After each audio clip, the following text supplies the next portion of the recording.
put a finger down if you started a podcast and you have not wanted to talk. Like, what the hell? What the Holly Berry? What the Heliante? Let's get right into it. I have not been wanting to speak for no specific reason, just, being urged to sit still, cut out as much busyness as possible. I've been feeling a little lazy, but I have come to realize that it is literally just the need for me to be still. And that's what this episode was supposed to be about, and that will be a later episode, but I had something come to my mind literally this morning where I was like, ugh, I kind of want to talk about that. I kind of want to ask these questions.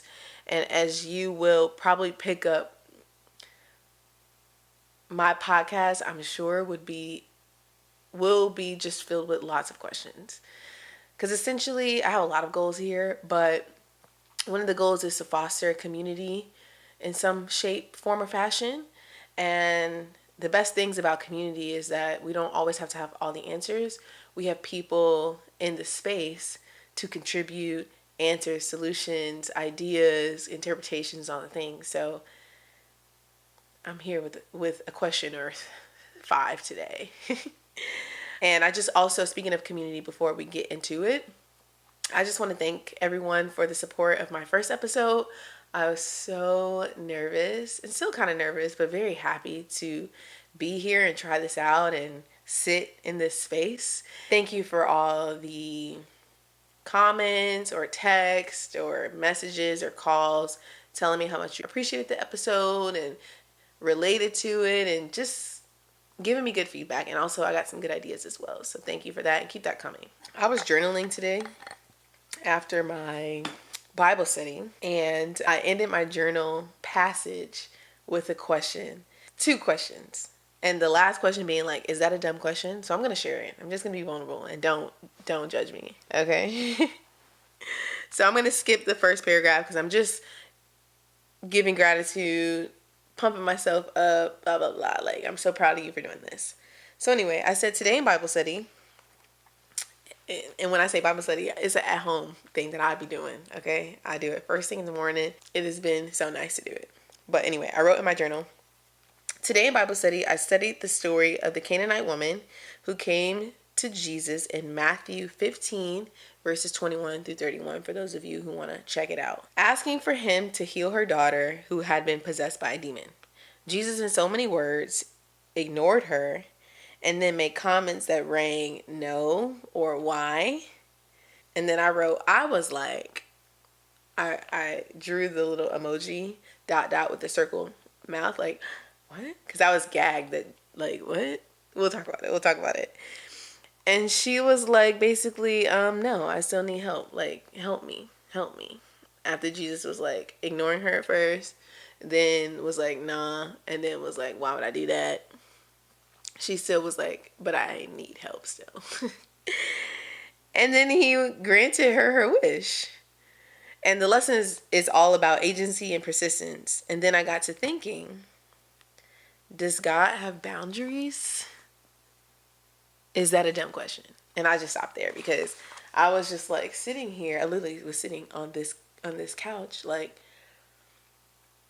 and then I started talking to God about it, praying, and we chatted it, and I wanted to come on here and speak and also hear what y'all have to say if you have any input. I'm going to pull up my episode outline so I'm not too everywhere, but some things will still be everywhere, okay? So before we get into me summarizing it, and it's short, so it's not going to take that long, but I wanted to ask you the question of, like, have you ever been praying for something, had a request for God, and like you feel like you got nothing in return from that specific request in question? And I'm asking, when you feel that either silence from God, which could be interpreted in so many ways, whether it's like him ignoring you or just delay, what do you do when you want to honor God's sovereignty, but also be like, God, like, hello, like, I need this, bro, like, you know? So that's what I want to really talk about. That's what I want to get into. In like I said, it's Matthew chapter 15.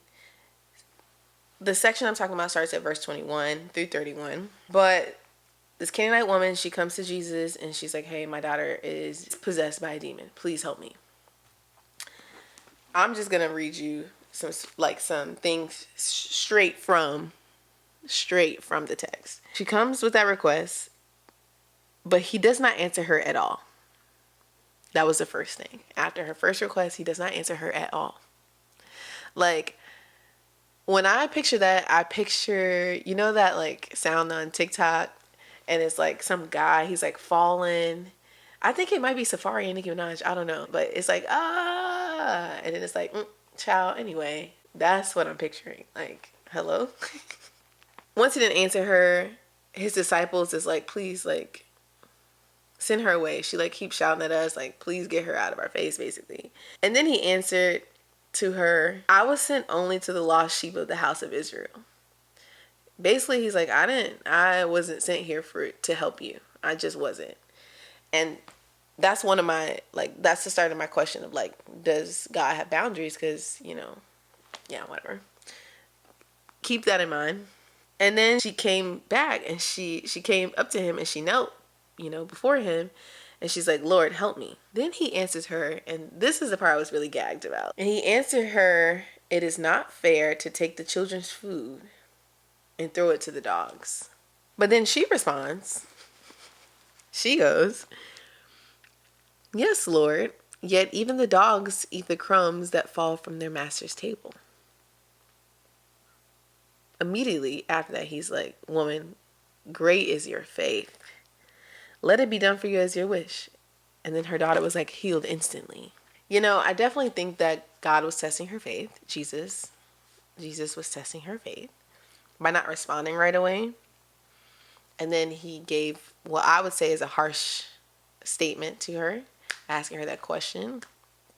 Well, and then the even before that, he's like, well, I only came here for this. What you over here for? You know what I mean? But she showed a lot of faith and perseverance and agency. He immediately heals her daughter and fulfills her request once she has shown her perseverance and her faith, because she's like, whatever you talking all of this, but I know you can do this. Like, she's shown her faith in so many ways, in boldness and all of that. So I want to go back to the question that I asked you before of like, when you have a request to God and you're praying about something or someone and you feel like God is like silent, how do you honor God's sovereignty while also being bold and persistent with God and showing that perseverance?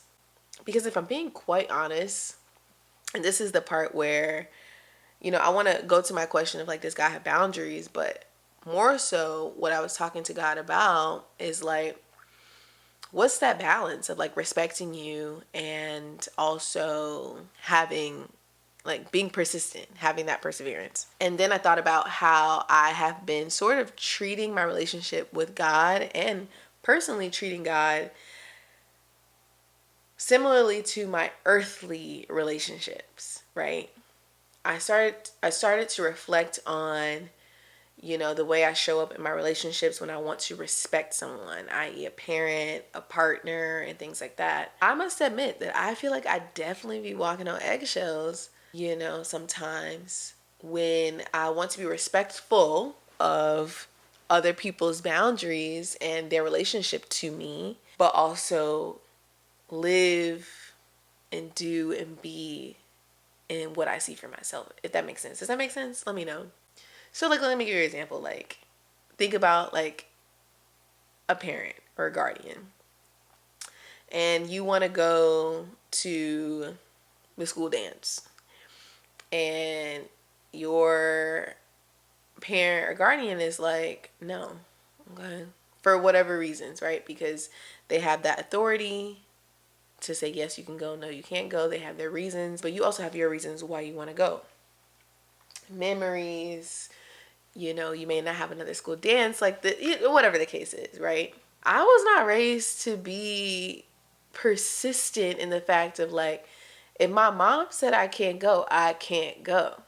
So I'm like, okay, let me respect it. Let me respect it. Let me respect it. Right?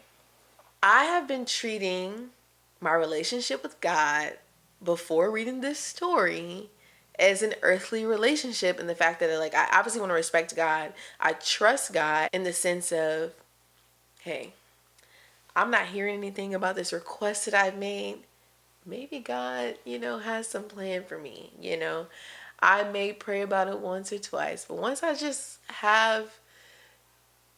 prayed about it, I've just been like, kind of like, I don't want to do too much. I don't want to piss him off. And I realized that honestly, that can build resentment, because I'm not necessarily dropping it in and then trusting him. I want to check in on about. I want to check in about it. Like, I have these requests and I haven't gotten anything on it yet, or I haven't like had the discernment to have an update on it. You know what I mean? There could be so many reasons, right? I'm speaking very general because, some of the things I'm praying about, I'm speaking in them in the spaces I need to speak about them. But I just realized that I have been walking on eggshells, because I'm like, I don't want to bother him too much about it.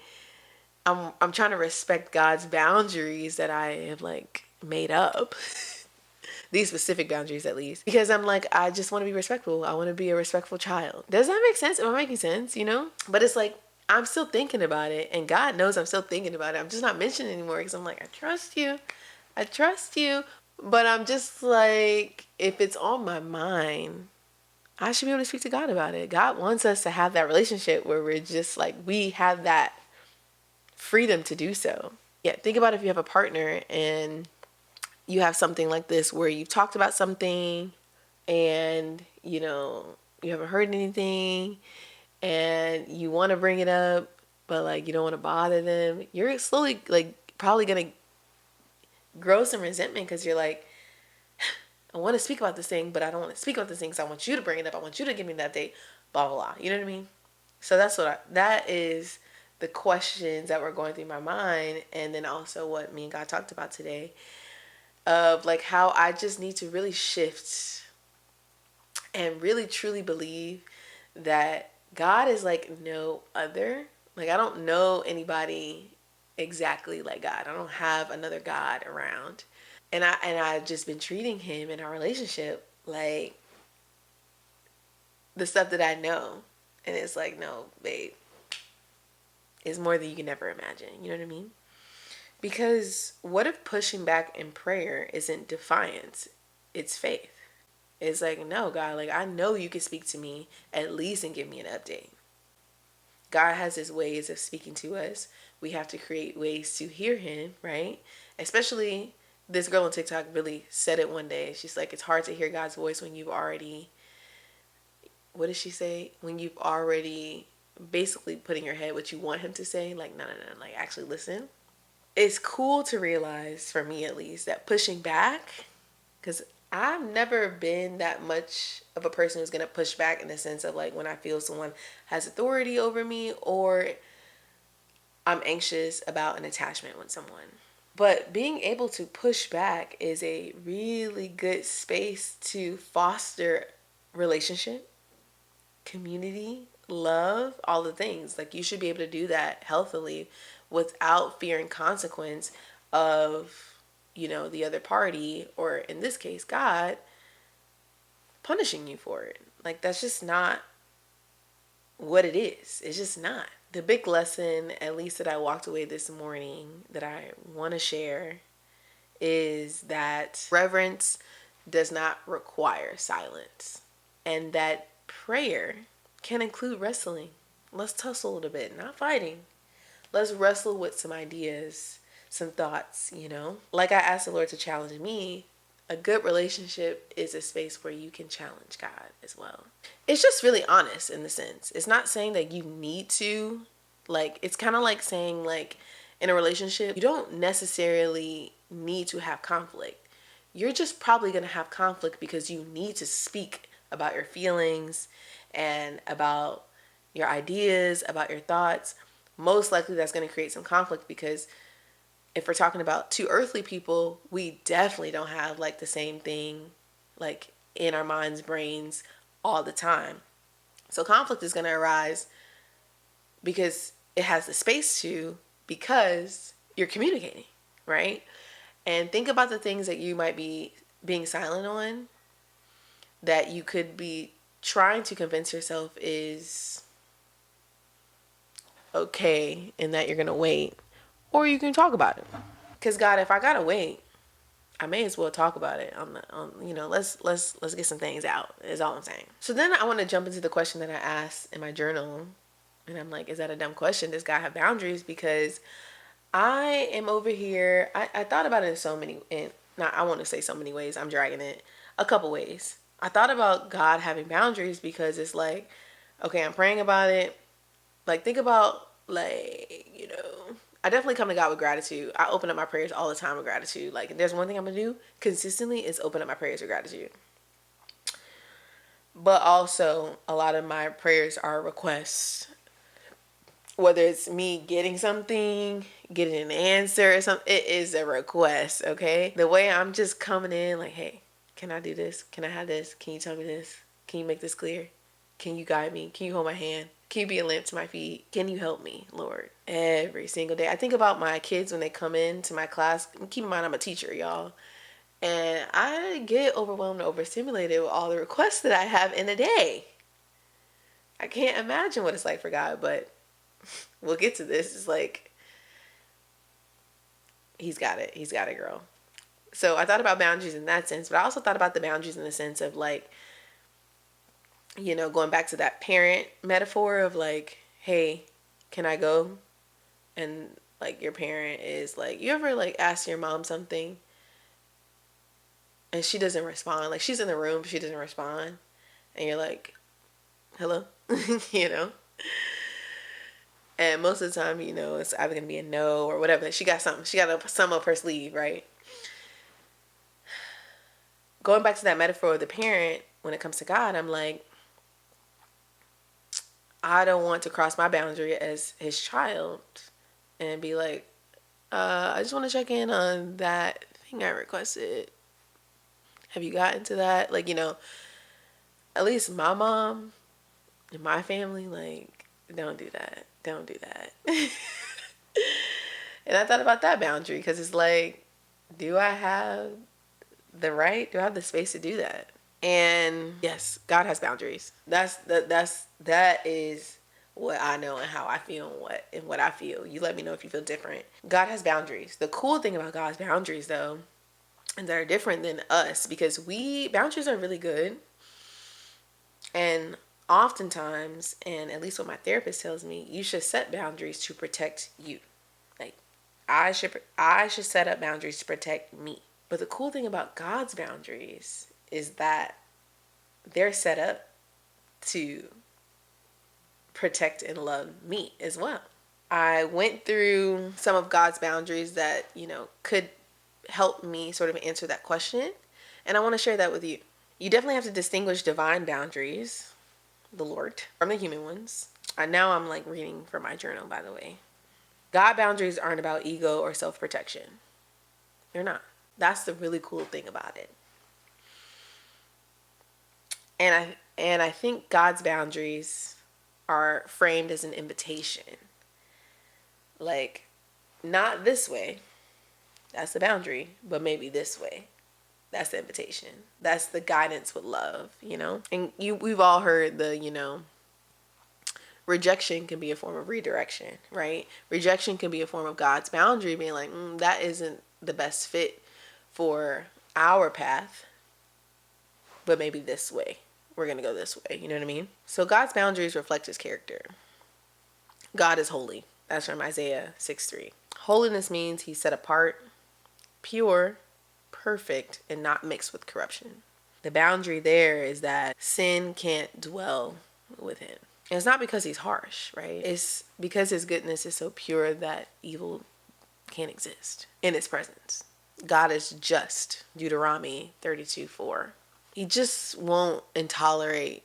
That's not the word. He just won't tolerate injustice forever. There's a limit on evil, even if sometimes it looks slow from our point. So, there's a lot of evil going around us in the world. We can see it day to day. Unfortunately, sometimes we can see it through our loved ones. Sometimes it can come from us. And it's kind of like questions you can ask, like, God, why can this exist? Why is this can exist? And God has given us free will. Amen to that. Thank you for that. But we know that evil cannot stay. He'll take care of it for sure, in one way or another. And that's not really up for us to, you know, pinpoint when and how. And then God is love. God is love. And even in love, there are boundaries. Even in love, there are boundaries. Like I said, honoring free will. Like, I think that's love. God loves his people enough not to force himself on anyone who doesn't want him. I think that is love. That is unconditional love. Because imagine, like, I don't know how you parents are out here doing it. I hope to be one someday. But, sometimes when kids are growing up, and even when those kids become adults, it is, I'm sure, saddening to go through that journey sometimes where your kids reject you or they don't want to be around you and things like that. And I've had my own, even with my own mom. And I just want to say, Ma, I love you. And I really do appreciate you. Even when you are being so like, and I'm just being like, I know that's love. I know that's love. So then I asked ChatGPT. I got to be honest about this. I asked ChatGPT, what are some examples of God setting boundaries? ChatGPT gave me a few things, but I want to mention 4 of them.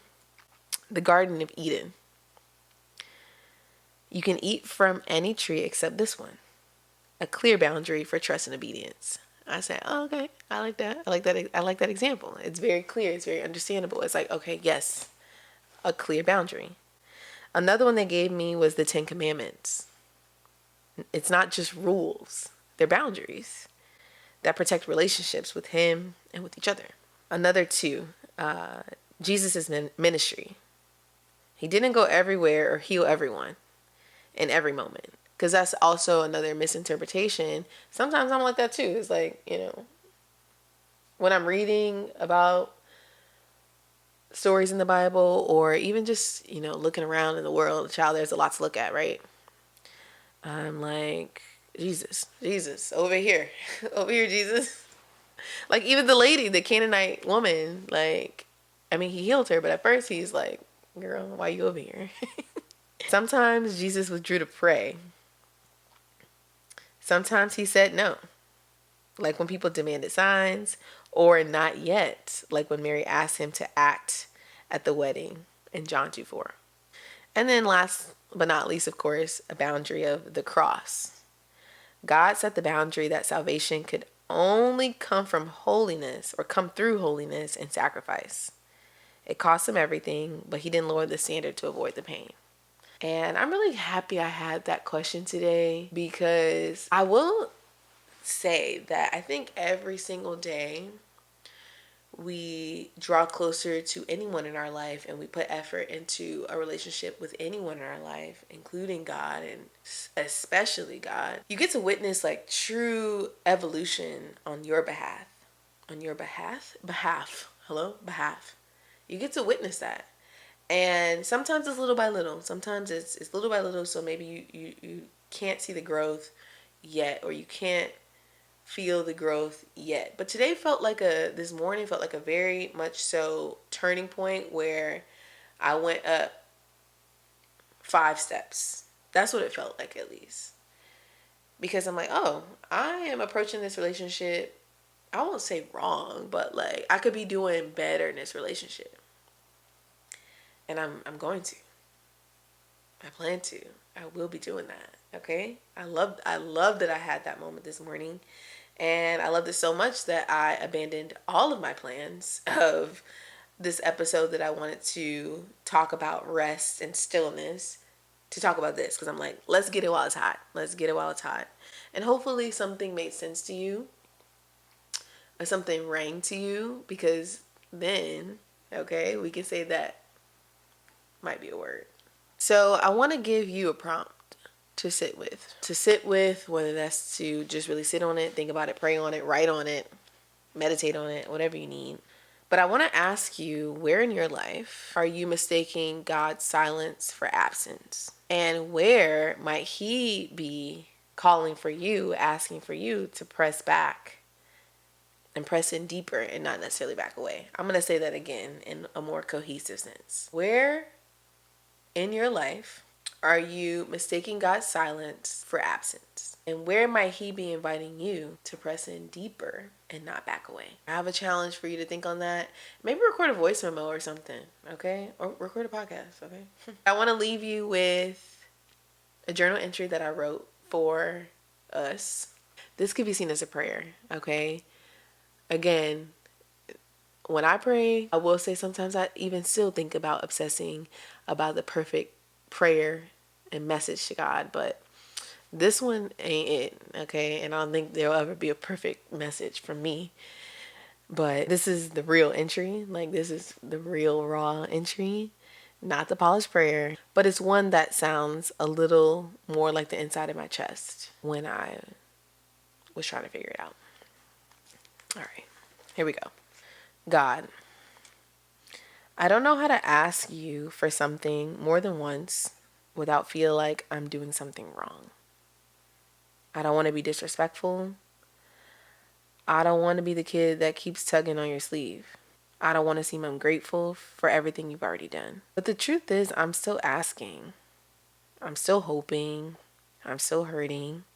And I don't want to pretend that silence doesn't ache just because I know you're still good. I've learned how to take a hint from people. I've learned when to back off. I've learned how to swallow my wants and call it wisdom. But you're not people. You're God. You don't get tired of me. You don't roll your eyes. You don't leave when I ask too much or feel too much or dream too much. So maybe the real act of faith isn't standing back and pretending I'm fine. Maybe it's crawling back to you, even with my voice shaking, maybe with a tear or two. Maybe it's staying in the conversation, even when I don't know what else to say. And that happens all the time. I still want to believe that even when you're quiet, you're still listening. And maybe the pushing, the asking, the hoping isn't about changing your mind. Maybe it's about changing mine. About remembering that my agency, my persistence, my heart is never too much for you in the first place. So yeah, thank y'all for listening and sitting with me, asking y'all a bunch of questions, talking through some things, because actually some of the things I talked about today were things from this morning, but I think there was a point or two where I'm like, I want to kind of think about that a little bit more. This is your reminder that persistence isn't prideful, it's faithful. And reverence isn't silence, it's trust. Keep asking, y'all. Keep asking. God's listening. I love you. You're amazing. We're amazing. Let's keep growing and stuff and asking questions and stuff, okay? Next time. See you next time.